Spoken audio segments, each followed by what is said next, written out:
Hello and welcome to News Now on TV360. I'm Thelma Okoro.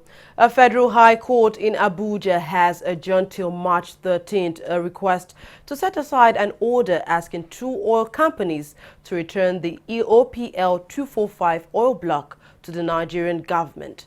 Shell Nigeria Limited and ENI say the process of procuring the forfeiture order is unconstitutional.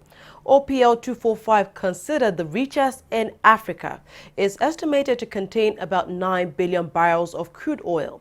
The license was awarded during the regime of former military dictator Sani Abacha under the supervision of then Minister of Petroleum Dan Etete. It was then sold for $1.3 billion in 2011 to ENI and Shell. The Nigerian government has called on the African Union to intervene urgently in the renewed xenophobic attacks on Nigerians and other Africans in South Africa. This comes days after anti-immigrant protesters marched in the capital of Pretoria, calling on foreigners to leave South Africa immediately. Many unemployed South Africans accuse foreigners of taking their jobs and committing crimes. The Nigerian government has challenged the ruling of an Abuja High Court, calling for the immediate release of Ibrahim El-Zakzaky. El-Zakzaky is the leader of the Shiite Islamic movement of Nigeria, and he has been in the custody of the Nigerian government since December 2015 after a clash between his sect members and the Nigerian army. Just last year, an Abuja High Court ordered the release of the Shiite leader alongside his wife Zainab, who have been held without trial for over a year. However, the Nigerian government is yet to comply with the court order. The Department of State Services Nigerian Secret Police have arrested a former governor of Benue State, Gabriel Suswam. The former governor was detained after the DSS recovered several arms and ammunition from his home in Abuja, the nation's capital. Other items recovered include 23 luxury designer watches and 45 keys to various exotic cars. The Nigerian army says it has arrested 3 foreigners suspected to be members of the Boko Haram sect in Gombe State, northeast Nigeria. A statement from the army says the suspects were Chadian nationals. The statement added that the suspects are in custody, undergoing investigation. 2 German archaeologists who were kidnapped in central Nigeria have been freed, the Kaduna State government has confirmed.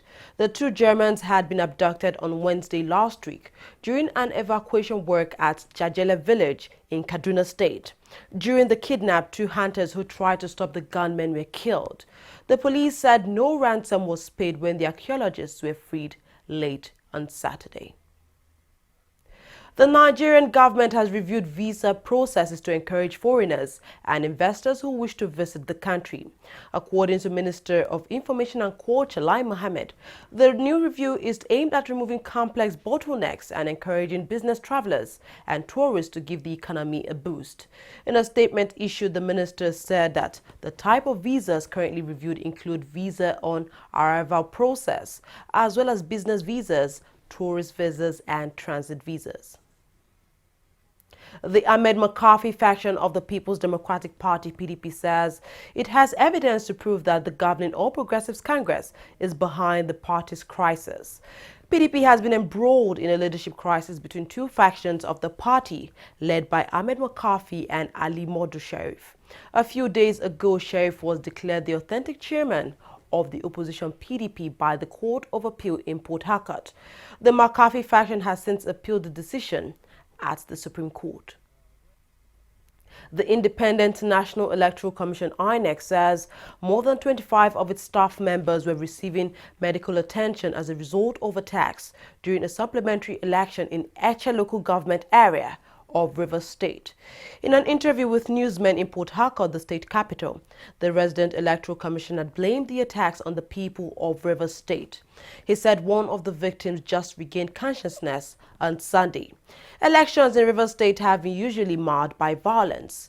Just last December, the Rivers State legislative rerun election was trailed with killings of both civilians and security officials. The Nigerian presidency says its social investment program is designed to hire 350,000 unemployed graduates under the Empower Volunteer Corps in 2017. The Office of the Vice President says that President Muhammadu Buhari has requested 157.75 billion naira in the budget for the Empower scheme. He says 50,000 non-graduate youths would be engaged as artisans in all the creative ventures.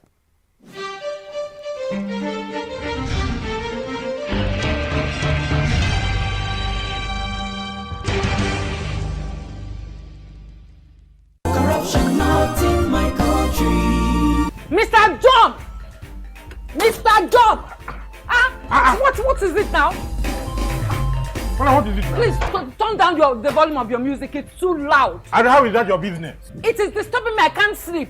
And the same way you are disturbing my right to good music and where I enjoy it. Eh? What's wrong with you? Is any other person complaining? Maybe we thought that you have lost your mind. Are you having a party? I'm just respecting you, sir. Remember, I paid my husband too. You will not understand why we are complaining because you do not care about other people except yourself.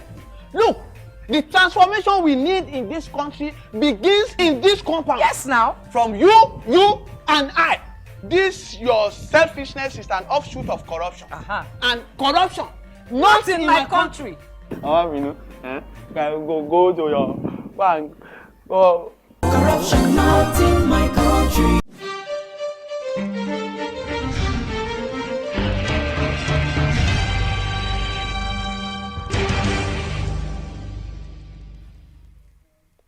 Welcome back. Up next, we have business news. Fidelia is standing by. Thank you, Thelma. The Central Bank of Nigeria, CBN, has assured Nigerians of stability in exchange rates. This comes after the Naira made a huge comeback on the parallel market, strengthening against the US dollar from 520 to 440. This follows the introduction of a new forex policy by the Apex Bank.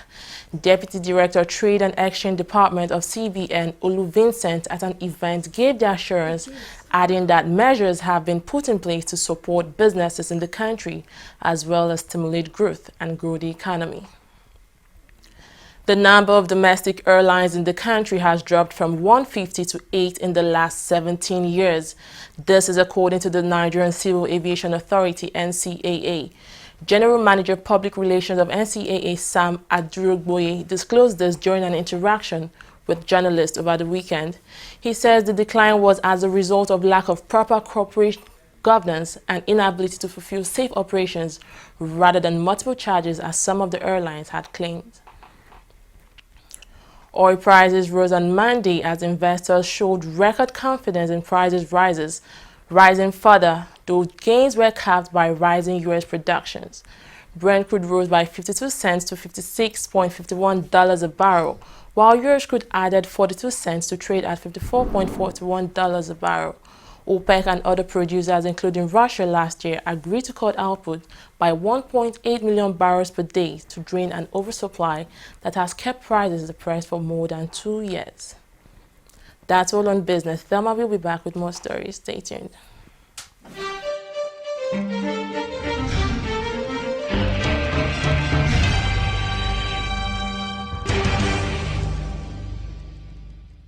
Corruption not in my country.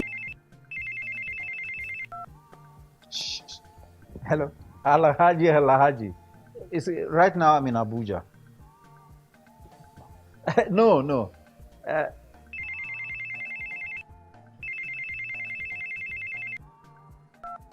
Hello, Adamu.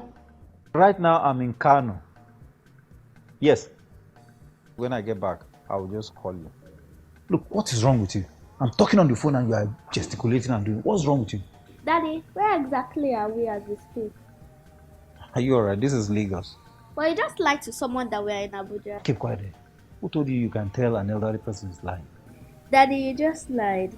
And by lying, you are raising corrupt children for the future of Nigeria. That is corruption, not in my country. Corruption not in my country.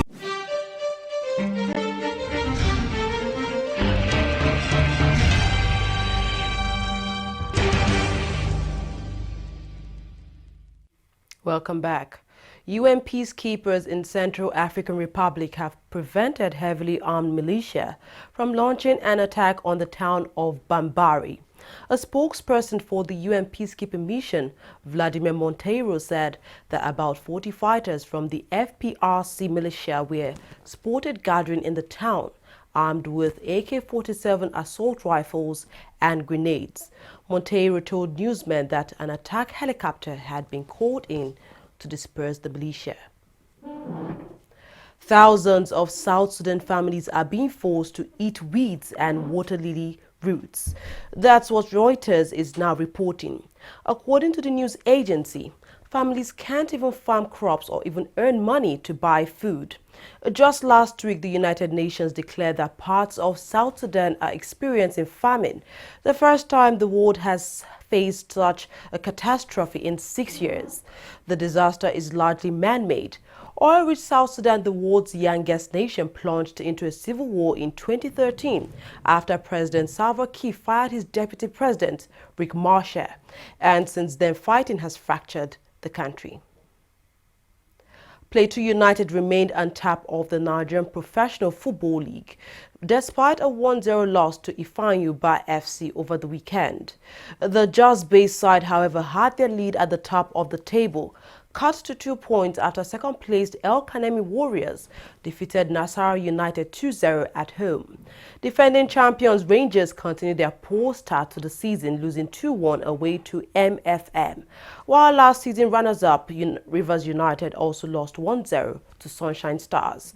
Both sides have endured a frustrating start to the season, despite progress on the continental front.